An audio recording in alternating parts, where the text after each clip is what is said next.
Most of us have traveled the budget airline, and when you've reached the airport, some of us have gone through the process of paying extra for our luggage because we are overweight. Well, how annoying is that? What if I told you that there is a sport, Formula One, that moves 930 tons of equipment between races?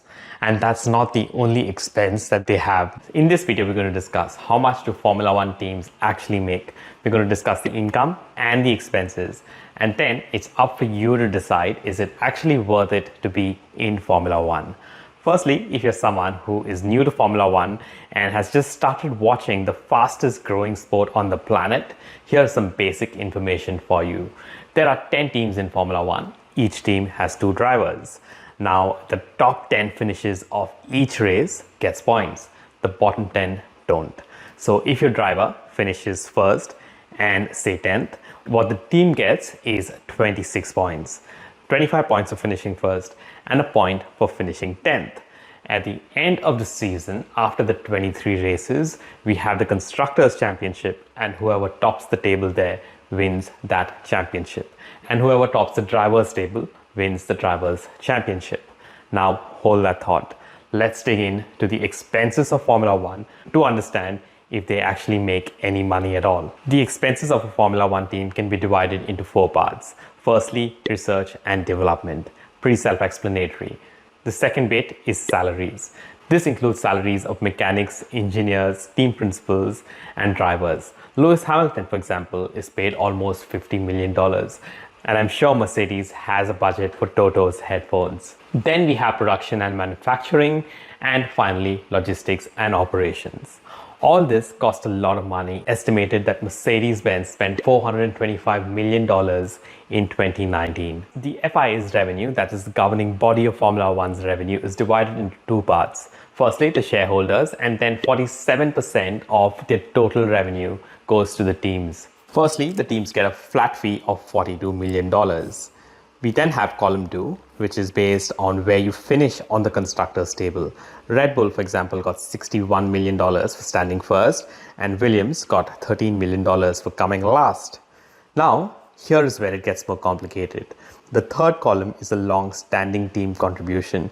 That basically goes to Ferrari for the prestige it brings to the sport, and also it has been a part of Formula One since 1951 and hence gets $68 million. Then we have the fourth column, which is the CCB, the Constructors' Championship bonus. And note that there are just 4 teams that get these funds. Finally, some other payments like $10 million to Williams and $35 million to Red Bull for signing the Concord Agreement first, and $35 million to Mercedes for winning the championship twice in the last 3 years. We then have the sponsors, and we can see the logos placed strategically around the car. For example, Petronas pays $75 million a year to Mercedes-Benz just for putting their logo on the car. The reason they pay so much because it's estimated that 1/5 of the total screen time of Formula One is Mercedes-Benz. Apart from that, most teams have around 20 to 25 sponsors each, and depending on where their logo is placed in the car, they pay different sums of money. We then move on to the next source of revenue, which is driver-linked income. Lance Stroll, for example, paid Williams $30 million in 2017 just to drive the car. Now, this doesn't happen in all cars. It normally happens in the smaller cars, smaller teams, but it is a big source of revenue. There is then also investors putting money into teams. For example, Daimler paid Mercedes $80 million in 2019 just so that Mercedes could build a better car and come first in the Constructors' Championship. To understand if these teams make any money, let's go into Mercedes' income and expenses for 2019. So in 2019, Mercedes spent $425 million. They received $180 million from FOM payments, $80 million from Daimler, and $160 million from its sponsors. They had a loss of $5 million. Now you would think that why is it that Mercedes is fine with having losses? And just like Mercedes, many Formula One teams don't actually make any money. And you would wonder why is it that they spend so much time, effort and money to be in Formula One? Well, it's all about prestige and it's all about recognition around the world. So being in Formula One and winning a Constructors' Championship adds to the brand value of the car.